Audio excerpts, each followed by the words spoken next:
están? Me llamo Ricardo Sumalavia, agradezco la invitación por permitirme estar aquí frente a ustedes a través de este medio, de este video que realizo con mucho placer para poder compartir algunos de los textos que he publicado en mi libro Enciclopedia Mínima y también para discutir un poco acerca de la minificción, ya que es el tema que nos ha reunido aquí a todos nosotros.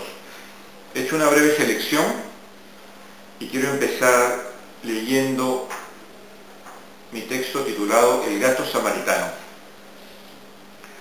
A duras penas me alcanzaba el dinero de la pensión que me enviaba mi padre. Los últimos días del mes eran los más penosos. Prefería tomar café, escuchar música y hurgar en el pelambre de mi gato, quien estaba mejor provisto que su amo para sobrellevar la miseria. Hasta que cierto día dejó de llegar el giro mensual. Aquellos contratiempos, justificados en una lacónica carta paterna, terminaron por entregarme al hambre. Como soy orgulloso, traté de resistir en casa, acompañado por mi gato, aguardando el envío. Como era de esperarse, el café se terminó pronto y me cortaron la electricidad. Tan solo el gato saciaba su hambre, ya que en la oscuridad de la noche los ratones eran lo suficientemente atrevidos para deambular por la casa. Le escuchaba devorarlos con fruición y luego chasquear su pequeña lengua como signo de complacencia. Pero una noche, luego de oír a mi gato atrapar a su presa de turno, no escuché más. De pronto lo sentí junto a mí, dejándome algo tibio sobre la mano. No lo pensé y me lo llevé a la boca. Así lo repetimos por varias noches, ocultando mi vergüenza en la oscuridad. Hasta que una de ellas, mi gato vino junto a mí, sobando su lomo a mi brazo, pero sin dejar presa. Lo entendí perfectamente. El dinero de mi padre finalmente llegó. He salido a pagar las cuentas atrasadas, comprar víveres, infaltable tarro de café, algunos casetes con música reciente y libros que ansío leer para llenar la completa soledad de las noches.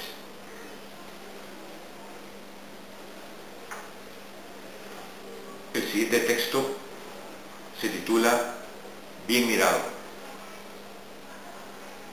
En la esquina de Azángaro y Meloquesada, a plena luz del día, me encuentro con 5 señoras con expresión de haber padecido una inenarrable experiencia. Como no les veo bolsos ni monederos, pienso que han sido asaltadas. Pero no, así me lo confirma una de ellas, la que me toma de la mano y clava sus uñas en mi carne. Y no dice más.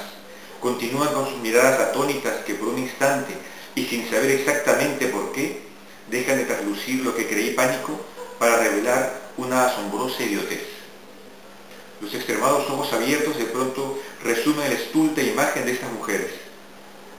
Las observo con mayor detenimiento y caigo en la cuenta de que tienen entre 60 y 80 años y que muy bien podrían ser hermanas o tratarse de madres e hijas. En otro contexto, mi carácter filantrópico me hubiera impulsado a averiguar más y prestarles ayuda.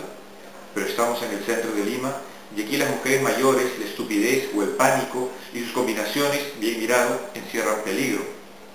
Sin más, decido abandonarlas. Y lo conseguiría si pudiera liberarme de esta mano que sigue sujetándome y de las otras que vienen hacia mí, no sé si para rescatarme, acabar conmigo o brindarme el más estúpido cariño de este mundo.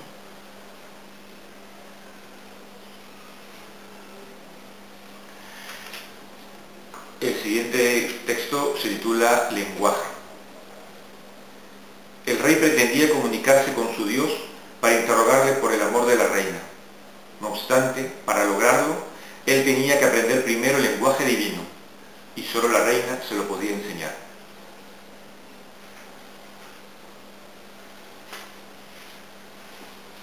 Finalmente quiero leerles el texto que cierra este libro, y ese microcuento se llama Calígrafo. Maestro, he derramado una gota de tinta sobre el papel. ¿Qué hago? Solo cuida que no haya sido tu gota más bella. Decisiones. Si decides bajar por las escaleras, debes estar prevenida de que él estará allí. Son únicamente 3 pisos. No es demasiado, pero sí lo suficiente para el encuentro. Es cierto que podrías avistarlo desde arriba. El uniforme que suele llevar es espantoso y no hay duda de que lo reconocerías apenas verlo. Y está, además, esa arma que lleva al cinto. Podría haberla colocado dentro de su funda de cuero negro que para eso se la han dado en su destacamento, pero sabes que él prefiere que todos la vean. Incluso puedes afirmar que él cree que su arma es juego con ese bigotillo que lleva desde hace unas semanas. Bueno, si tomas esa decisión, baja, pasa delante de él. Seguro no dirá nada, quizás no esta vez. Poco sabemos de su oficio o de su naturaleza.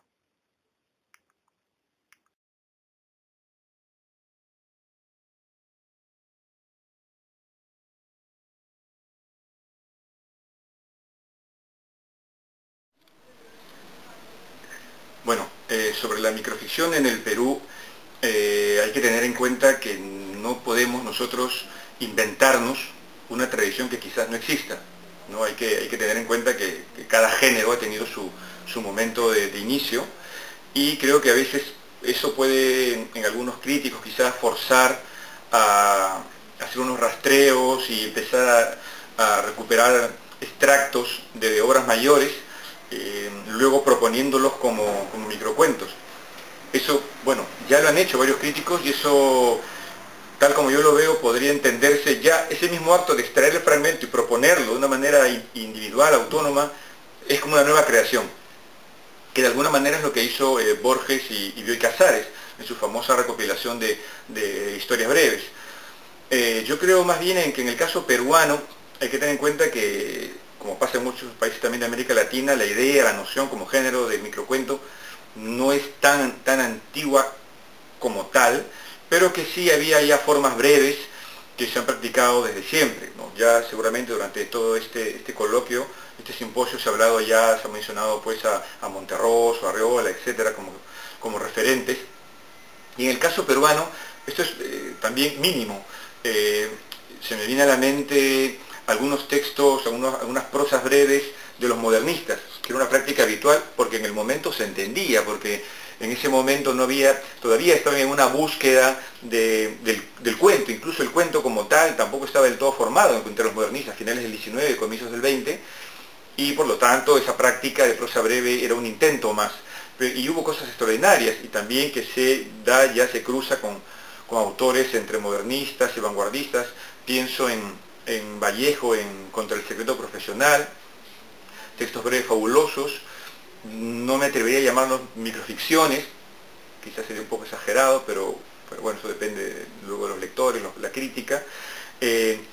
Acercándonos mucho más, tenemos El avaro, de Luis Loaiza, que me parece que ya se ha discutido aquí en este simposio, pero estoy seguro que Luis Loaiza no tenía una idea de estar escribiendo microficción, quizá ni siquiera una idea de una estrategia definida, porque hay una suerte de hibridación, que si bien es cierto y es un rasgo de la microficción, entre la poesía, el cuento. Creo que es recién a finales de los 90, comienzos del 2000, donde ya los autores empiezan a poco a tener una idea más clara de lo que están escribiendo, empiezan a tener una mayor conciencia de las estrategias narrativas que eran necesarias para poder escribir un cuento que llamábamos en esa época cuento breve. Y aquí paso un poco ya a mi experiencia como autor. Recuerdo que en la fase de escritura de mi primer libro, Habitaciones, en los primeros años de la década del 90, otros autores, algunos amigos muy cercanos, también escribían algunas prosas breves, entre cuentos largos y cuentos breves, que nosotros no hacíamos la distinción, pero que creo que ya había un germen de este tipo de trabajo. Lo que había publicado antes de publicar su libro de Ajuar Funerario, Fernando Iwasaki, ya habíamos visto algunos textos de él que se habían publicado.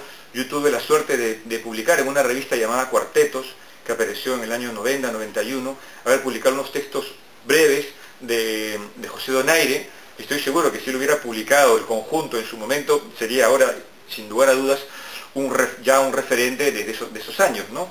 Aunque ahora él ha demostrado con toda su obra que ya definitivamente también lo es. Y es así cuando tuve la oportunidad luego de publicar mi libro Habitaciones. Estrictamente el cuento más breve es el primero, que tendrá aproximadamente pues unas 10 líneas.